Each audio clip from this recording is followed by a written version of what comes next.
So, hey Dean, Hello. welcome. Thank you so much. How you doing, Konrad? Right? Yeah, all good. You doing good? Good week. Yeah, good week. Yeah. Hello, everybody, and welcome to the 4th episode of the As Above, So Below podcast. My name is Dean Konrad, And I'm Konrad van Staden. and it is really wonderful, as always, to share this time with you. So thank you so much on YouTube, as well as on Spotify and Apple Podcasts. Please hit the like button. Please hit the subscribe button. It would be really wonderful to go along this journey with you. Where are we going today? Well, it's a very good question. After last week, we discussed transformation, and as we discussed, probably carry on. Transformation is something that probably is going to continue to be a journey for us to look at, and something that's underlying everything. And I think a lot of questions that we got in terms of feedback this week that people are grappling with transformation. What does it look like? And how do we maintain, based on the previous podcast, how do we maintain faith in times of radical transformation? What is causing the transformation? What's driving it in our society, and how is that affecting us at a personal level? Absolutely. So these are just off the cuff. Yeah. I think, Dean, I was just thinking that also I wanted to mention to everybody out there that I think the idea of transformation and the way we talk about things is very organic. And I think if there's one thing that I really want people to understand, to get, Dean and I sat down here and we just start talking. And we've got kind of very broad parameters of what we discuss. And I think transformation is very much like that. It's not something which you can preempt. It's not something which you can plan for. And sometimes not something which you can grapple with at a concrete physical level. Absolutely, yeah. Without going, too deep too quickly, within Christian circles and from a Christian perspective, from a Jesus perspective, you touched on last week a little bit. You mentioned the word metanoia. In a Christian, Western evangelical world, we might use the word repentance. And what does it mean to repent? That metanoia is literally to change, literally to turn, almost like a 180-degree shift. We also use language like salvation, and within theological circles we might use language like soteriology. So what does it mean to undergo this process of salvation? And so if you take that a layer deeper to talk about the process that we've almost gone here on an organic level, people have been asking for thousands and thousands of years, whose job is salvation? We use scripture like God first chose us, which then gets into a massive world of, so if God does the choosing, do we have a choice? And then you get into things like predestination, and do we have a choice when these experiences happen to us? And then you can go into the Reformation and John Calvin and Reformed theology that would lean a little bit more in that direction. But at what point do we choose God? And at what point do we choose the process of transformation that you're talking about? Because we can fill up churches week in, week out. And we can ask questions like, God, are we saving people? And if we keep having people coming back to church week in, week out, now we're getting into tricky territory here. Are those people getting saved? And whose job is it to do the saving of those people? Because I've had many conversations with many pastors and many ministers going, are people being saved? What am I doing wrong that people aren't being saved? And then on the other side of the coin, look at all these people who are being saved. It's me. It's the way I preach. It's the way we set up everything in the auditorium or in the chapel or whatever it may be. Look at this. People are changing. So I think I absolutely, on a fundamental level, to try and have a look at transformation is almost like stepping into a river, and that river that you step into is no longer the same river than when you stepped in. Because I don't think you can hold transformation, can you? It is moving at the same time while you're trying to look at something. And then it's not the same thing anymore. But I think that speaks to who we are as people, isn't it? Yeah. I'm not the same person I was yesterday. Because my lived experience has moved me into a different place. Dean, you're off on a 100-meter race here. You have said a hell of a lot here. Because I think, if I may try and distill it, if I could try, if we take transformation at a root level of what it means for us to be human, what does it mean for us to be better people than we were yesterday? What does it mean for us to be good people? Because otherwise, you go to bed at night, you look around and you go, oh, what was the point of this whole thing? So can we go back a couple of steps? And because you said one thing here now, and something right in the beginning, I think that it's very strongly connected, and I'd like to explore that with you a little bit. In the beginning, you said, well, repentance, and it's 180 degrees. Yeah. And then what does it mean to be a better person? How do you become better? That's an interesting thing. Now, firstly, I'd like to understand from your point of view and from my perspective. I think it's an interesting intersection there. What does it mean to transform? From my Jungian psychoanalytic and philosophical perspective, when you look at human transformation, the goal at the end of the day is complete wholeness. You want to create a whole person. And I think what we're caught up with in our world today is this idea of that, for me, I've got to make a turn away and I've got to grow in a particular direction. And it's almost like this sense of enjoyment that people say, you know what, I've taken a 180-degree turn and now I'm in the right direction. I've turned away from myself and I'm moving in a particular direction, and this is great. You can see that it's this linear path that I'm growing. So I'm becoming better. But what people are actually saying is that they are becoming better than, a better version of themselves than before, better than the people around them, and they are getting away from something. Where I see that as the development of the ego, Sure. and going in the wrong, well, not the wrong direction, maybe a necessary direction in some ways, but it's still not the right direction. Because for me, transformation is a journey, and it's a whole process, a labyrinthian process, Yeah. where it's got twists and turns and moving towards the center of yourself, getting to know and connected to yourself. And in order to do that, you can't make a 180-degree turn and then think you're in the right direction. Yeah. You do the 180 degrees because it's incorporating parts of yourself that are opposite to what you're experiencing now, in order to almost go and sweep up and connect and experience, in order to return to the 360. Yeah. The moving towards the center. So we're climbing right into, we're jumping into the deep end here, because I think this is the issue, that in order to transform, you can't get away from yourself. You've got to move closer to yourself. Yeah. And it's a process to do that. And is that the center you're referring to? Would refer to? Well, the center really, when I refer to it, and people will hear me say and speak a lot about it, for me, in a Jungian perspective, the center is the self.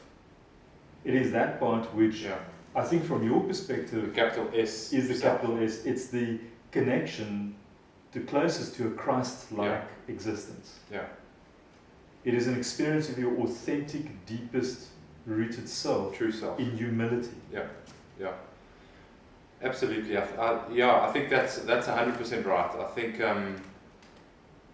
I like the imagery that very often the the Old Testament, and forgive me, people who are watching who might not refer to the Old Testament as the Old Testament. If there's I've got some Jewish friends who absolutely panic when I call it the Old Testament because, anyway, we can get into that another day.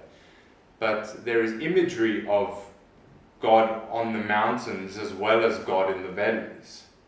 And when we think about our lives, and when we think about that true self that you speak about, and when we ask questions like, who are you and how are you? We have these, again, Christian terms of these seasons, of these times in our lives. And I think you're absolutely spot on. Our lives aren't linear. I think our lives are more about mountaintops and valley lows. So when I am in one moment climbing a mountain to see more, or to see the lay of the land a little bit better, I then have to get off that mountain to get into a valley to climb up onto another mountain on the other side. Now in my life, as I continue to want to move towards this wholeness, this true self of myself, and from a Christian perspective, the Christ in me, there are these mountaintop moments of sheer joy and absolute goodness, and everything is amazing, and the sunsets are awesome. But there are these moments where I climb off the mountain, and I'm in a valley, and it is dark, and I cannot see a way forward. But as the scriptures say, God is the same God on the mountains as He is in the valleys. There are famous Christian, Hillsong, Benjamin Hastings songs. Praise you on the mountain, I praise you in the valley. You're the same yesterday, today, and tomorrow. Within those parameters, my life isn't on a scale of 1 to 10. It is more on a scale on seasonal mountain highs and valley lows, and what it means to walk through those places. As the psalmist David says, even when I walk through the valley of the shadow of death. Not if. We know these things. There are dark times, and there are light times, and there are high times on mountains, and there are extremely low times in valleys. And that transformation, I think, to go back to what you were saying, isn't a linear process of, yay, I've finally arrived. It's like, no. You get to the mountain only to realize, wow, look how much more there is out there. To then climb down again and go, let's follow the river and see where it goes. What I find so interesting is the description of going through everything, and you keep your eye on Christ. As if you're going through a labyrinthian journey, you are always aware that you're moving closer and closer to the center. So the question is, what do you keep your eye on? What do you meditate on? And Christ is a figure for us to hold. I mean, Christ is far more than what is just encapsulated as a religious figure or the Son of the Father. There's so much that is imbued in that is part of humanity. And Christ as a transformational figure is a very important figure. And I think it's like when you meet somebody, and I think what you spoke about last week, about somebody just touching his cloak or being touched by him or just believing.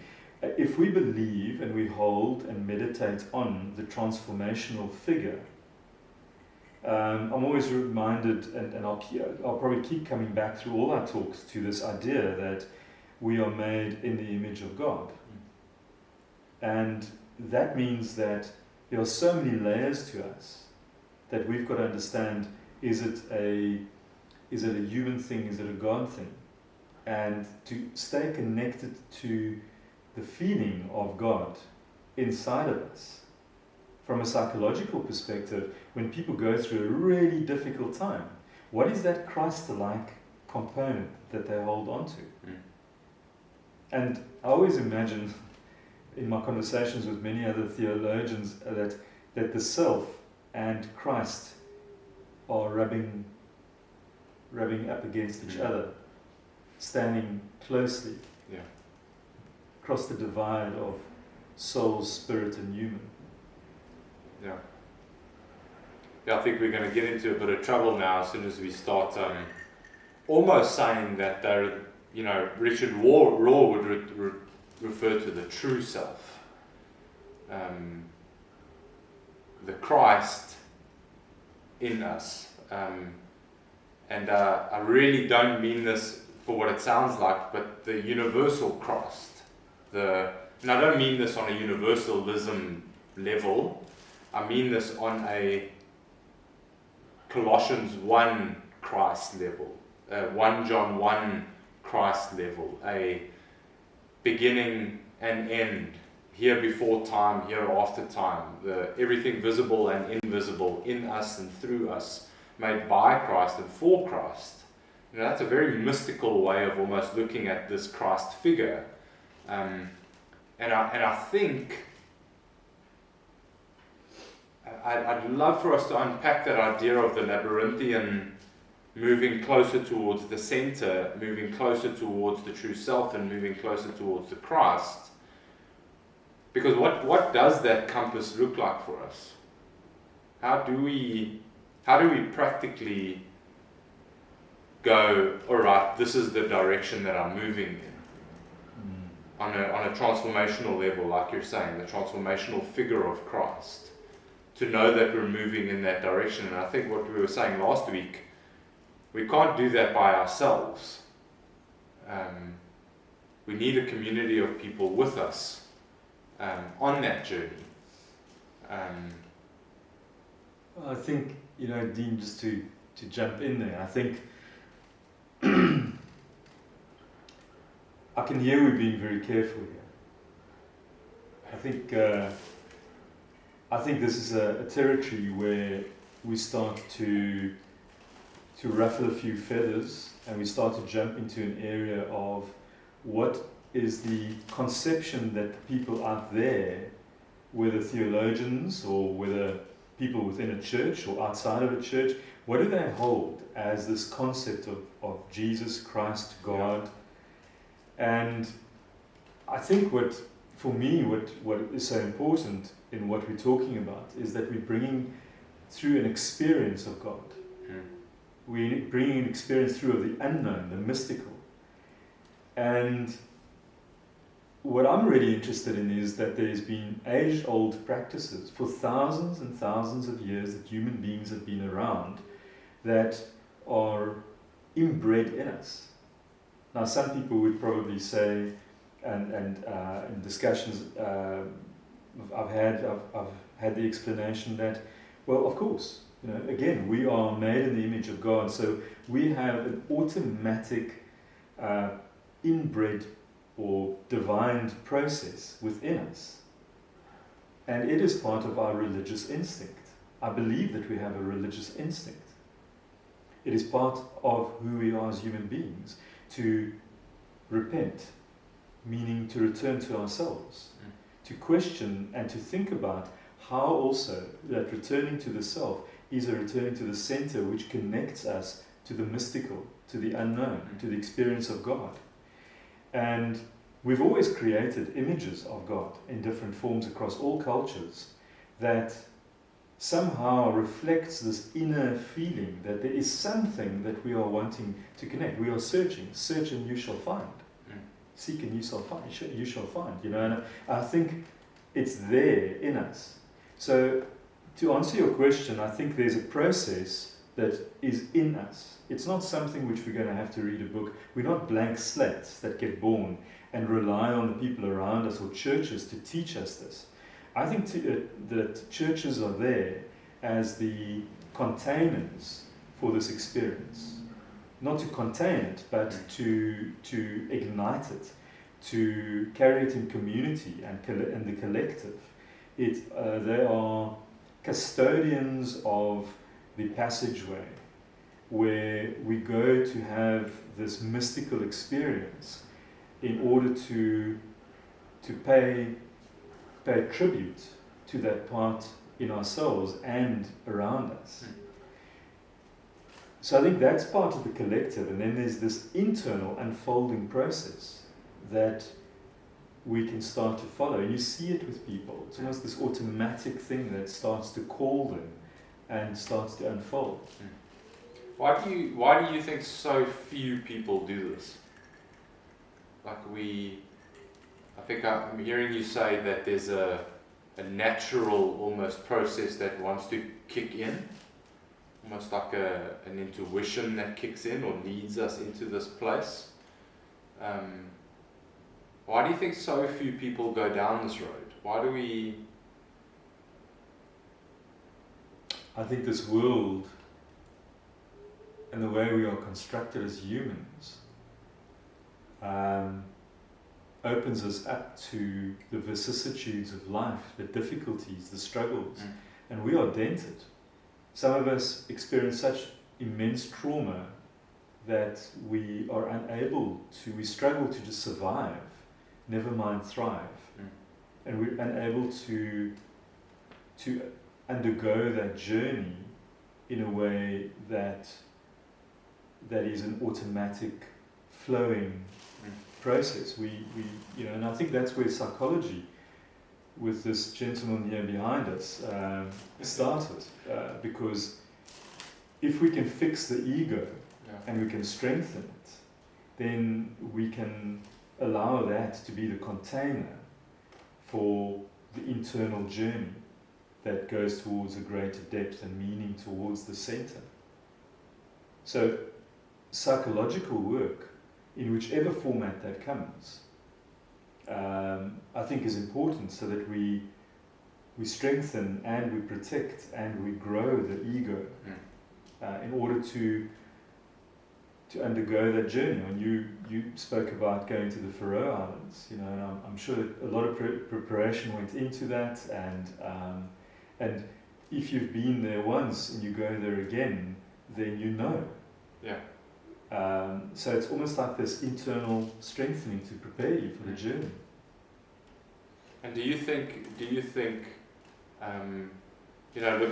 looking around, just at the lack of elders for our young people, do you think it's because that there aren't as many people wanting to climb the mountain anymore? Do you think society has just created this, it's comfortable at the bottom, no need to climb the mountain anymore? How much of that is ego? How much of that is, you don't need this? I think there's a number of things here that we can explore in different directions, and I'm thinking about one thing in particular here. You talk about the need for elders and initiation and mentoring, but I think there's two things for me that stand out here. The one thing is, I'm reminded of why or how Christ was born into this world as the Savior, as the Christ figure that was coming to overthrow the existing powers, and was going to come riding in on a chariot and take over and re-establish the Jews. And you'll know more about that, but I think we seek a Christ that comes in power, but then arrives in love. And I think where there is only power, there is no love. So I think what we've seen in this world is that ego is about gaining power, financially, over nature, politically, over gender, and that Christ came in love to break these things down. And I will say a controversial thing that I think you and I will probably get into a lot more, and I think we've got a couple of podcasts to make about that, but I think that the church and the symbol of Christ as carried in the church is losing its power. As a transformational object, it's losing its power. something you and I have spoken in private about quite a bit. Yeah. No, I think I think you're definitely touching on a few sensitive nerves there, and I think you're definitely, I think, beginning to touch on what Christ-like transformation looks like. It is not in a chariot with swords flailing out the windows and guns blazing, for the lack of a better word. It is this subversive. We read the scriptures in Luke chapter 15 about a prodigal son. Jesus tells a story about the father who has two sons, a younger son who goes away and gallivants and does his own thing, and then comes back, and then you think the story's over, but no, it's not. There is this moment at the end with the elder son where the father has to go, but my boy, everything I had was yours. Why are you sulking? And we don't actually have any reference or idea as to whether the son came to the party or not. So we often lean towards the prodigals come home. No. Jesus is actually saying there are oaks at home who aren't enjoying what their father has for them either. And we don't even know if that guy came to the party or not. Jesus has this idea of flipping who we think is right with God on its head and goes, no, that's not it. That's not it at all. Mm. And so this Christ-like transformational figure is so other to the way that we think it is on a, to use your word, power level, on an ego level, that Jesus actually goes, no, you've missed it. That's not the point.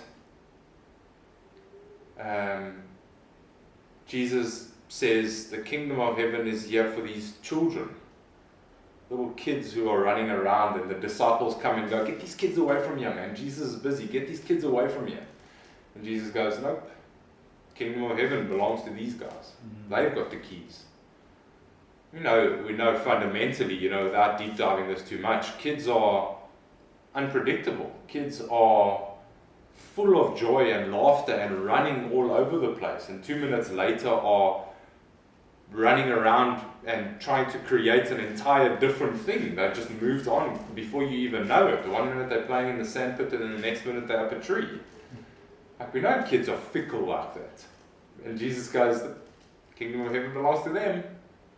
And here we are trying to create these rules and regulations around who we think.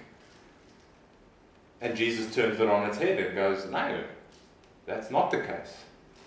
But we have so often in Christian circles created these lists of do's and don'ts. Mm. You want to be a better Christian, you got to do this. Tick. You want to be a better Christian? Join this course. And I just don't know if Jesus is going, nope. Well, can I ask you then, from using my language and thinking about your experience in the church, and I know your journey that you've gone through, are we not talking about Christ that came to show us the way past the ego, past the power principle, past the idea of what happens to you if you get caught up in the ego? Because the ego is a necessary part. We have to go through that, and it's a necessary part to function in this world. But when it is there to become better than, rather than better, then we fall into the same trap in the world these days, that you've got courses everywhere, exactly like you say. It's about mastery. Becoming a better Christian. Rather than what I often do in my psychotherapy practice, I often say to people that you've got to lose God in order to gain God. Because the construction that you have has to fall apart in order to find a more true form and connection. Yeah. Some Christian circles, they would say, you're preaching now. Oh dear, no. Now you're preaching. There's a moment where Jesus, in John chapter 13, where Jesus washes his disciples' feet. And the role Jesus takes there is the lowest of the lowest of the lowest form of servant. In those times, some commentaries would even say that during that time, the festival, when lots of sacrifices needed to be made at the temple, and so lots of people needed to bring animals, and there's a record of Jesus' family only bringing a couple doves to sacrifice at the temple. They weren't very, very wealthy, but some people would have brought sheep or goats or whatever it might. So some commentaries even say that loads of the streets would have been littered with animals, and so animals means poo. And so when Jesus washes his disciples' feet, it's genuinely the lowest of the lowest. And yeah, it's amazing. It's unbelievable. So you can Google a little bit about the bondservant and what the bondservant would have done. And Peter has this moment where he says, Jesus, you're not going to wash my feet, man. I'm not going to let you do this. You see, we have these jokes in Christian circles like, I'm humbler than you are. No, you're like, I'm humbler than you are. And so when you're having this moment of humility with like, no, you first, no, you first, you're actually climbing the rung to see who's humbler than the next person, or more humble. What's the right word? Because my English teacher would panic right now. So you're having a Peter crisis, in other words. There's this moment of, no man, I'm not going to let you do this to me. I'm not going to let you serve me. I'm here to serve you. And then Jesus says, no man, you need to let go of that thing. I came to serve. The lowest of the lowest, Jesus came to serve. Peter then says, okay, wash my entire body. Tries to justify it again, to have another moment. And Jesus says, no, the rest of your body is clean. I just need to wash your feet. And Jesus then closes off this moment by saying, love as I have loved you. Now, within our communities and within our churches and within our family groups or circles, we don't like bringing this passage up. We don't go around saying, love your enemies. You know, we have a look at what's happening in the West, or we have a look at what's happening all over the world, really, without, picking on one or two things. Mm. We don't like this language of love your enemies. Actually, we've created completely the opposite.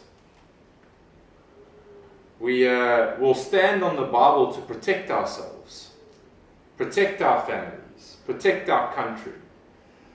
And Jesus goes, no, you should die for your enemies. Protect them. Love your enemy. And so if we go back to where we started around transformation, and I used metaphor or analogies of mountains and rivers, we almost challenge this idea of, is it a linear process? But we do see some kind of progression where Jesus goes, love your neighbor as you love yourself. And then he says, love as I have loved you. In other words, run around washing people's feet. Serve the lowest of the lowest. And then Jesus says, love your enemies. Those people who persecute you, those people who hate you, those people who don't like you, love them. Love them anyway. People often ask me, Dean, why are you a Christian? Why do you follow this Jesus character? And one of the main reasons for me is Jesus is the most kindest person I've ever met. And if you show me somebody else who is kinder than Jesus, I will probably follow that person. But when I look at the life of Jesus and the way he interacts with humanity on a daily dirt basis, I see Jesus making contact with humanity at the most fundamental level and seeing people for who they are. Apart from the labels, apart from the disguises, apart from the egos and everything else that goes with that, he connects with humanity on a humanity level. And there are loads of stories. Woman at the well, a woman caught in adultery, a woman who's bleeding, a leper where the law said you're not allowed to touch this oak. Jesus touches that person. And I wonder what would happen if we moved closer to that center of seeing ourselves and seeing the other in that light. Well, I'm reminded of, as you speak about it, it's fascinating to see some of the parallels between what Jung described as the individuation process. And you touch on a couple of things, and the traditional Jungians will talk about a process of individuation and through the therapeutic process. So they would start and say, the first part that you've got to confront is the shadow. It's those parts of you that have been split off and are unacceptable. The parts of you that have made unconscious, and they hold the potential as well, and negative and positive aspects of those things which we simply can't accept. And it's usually based on some collective injunction. And then after that, you go towards looking at the parental complexes, and you start to deal with those parental complexes. And that's where I think that passage and we'll get to that sometime, it'll be fascinating, is honor your father and your mother. Because you have to look at, who am I apart from my mother or father? And I have to pull that apart, but I can't look at that unless I've already looked at the parts that I don't really like about myself. And then the journey inwards starts to come, where the process starts to involve a slow movement of investigating who you are and what is your true self. You've got to get that stuff out of the way. And the central thing for me that I think therapy is an exercise in honesty between two human beings and within yourself, at both a conscious and unconscious level. And so the figure of Christ that you talk about in terms of this specific dynamic is one of humility and that absolute honesty with yourself and another human being. And that if you have that, then it seems like there's the path and the vision that you have to walk that path. The debris dissolves that precludes you from walking that path. So transformation is this process, and I think in my experience in talking to you, the life of Christ indicates such a pure way, or that path in such a pure way. Interesting, fascinating. Yeah, I mean, and I think maybe as we wrap up, I'm reminded of Saul, who is on his horse and gets knocked off his horse with a blinding light and goes blind for 3 days. When you're blind, there's only one way you can look, and that's inward. There's nothing else to do. You're going inward. And he has this moment with the Christ. He says, why are you persecuting me? And they have to help him, and there's a long story with Paul, and obviously goes on to write most of the New Testament. But it is that humility and that honesty that you speak about. And I don't think we talk about this enough. We joke often and say, you and me are probably the only two people who actually love talking about this stuff. Nobody. How do we go about normalizing these kinds of conversations to take our lives and these kinds of conversations seriously? You go blind for 3 days. Paul just sat around. Got to stop asking yourself the hard questions. You can't keep running from the things you were running from. You have to be blinded to the way that things have been. Yeah. And you have to look inward. Yeah. Like the Oedipus story that Freud made famous as part of his theory, the Oedipal complex. Okay. Where you have to blind yourself. And I wonder if that's something that we need to talk about some more, and maybe we can take that further. Yeah. In what does it mean to be blinded to the structures that have been erected, to the ways of being in the world that we've been following?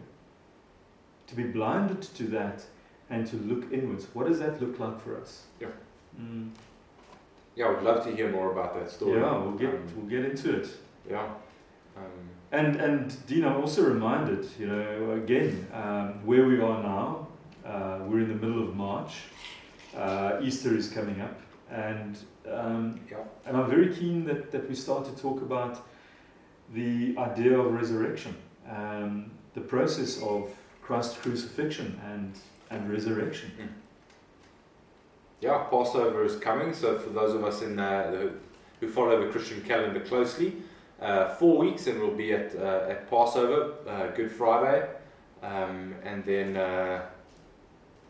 36 hours later is Sunday morning. So we like to often talk about 3 days later, Jesus rose from the dead, but without getting too controversial, it was probably closer to about 36 hours when it was Sunday morning. And it'd be good to talk about Easter. It'd be good to talk about resurrection, death and resurrection, an empty tomb. And in the next couple of weeks, we'll cover some of those topics. And whether resurrection is something that carries meaning for all of us, and in what way? Yeah. Konrad, thank you. Yeah, always a pleasure. Thank you, Dean. Absolutely. Thank you so much for listening. If you found this helpful or meaningful for you in any way, please leave us a comment below. Please hit the subscribe button. We'd love to connect with you wherever in the world you may be listening from. Please subscribe on Spotify as well as Apple and YouTube, and we will see you next week. See you next week.